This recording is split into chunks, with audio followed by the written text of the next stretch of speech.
আওয়ামী লীগ ছাড়া নাকি কোনো এই দেশে নির্বাচন হবে না।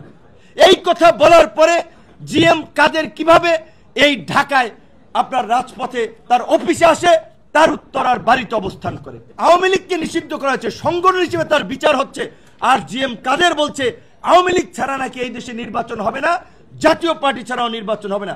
কাজে আমি বিনয়ের সাথে রাজনৈতিক নেতৃবৃন্দকে বলবো, অবশ্যই নির্বাচনের আগে নির্বাচন বিঘ্নিত হোক এমন কোনো কাজ আমরা চাই না, কিন্তু এই আওয়ামী লীগের দোসর এবং ভারতীয় এজেন্ট এই বাংলাদেশের রাজনীতিতে যখন থেকে তারা এসেছে, এই বিষ ফোড়া জাতীয় পার্টির বিষয়ে ফয়সালা না হয়ে যদি আমরা নির্বাচনে যাই, আমাদের জন্য শনির দশা অপেক্ষা করছে। এই জাতীয় পার্টির মাধ্যমে আওয়ামী লীগ ব্যাক করবে।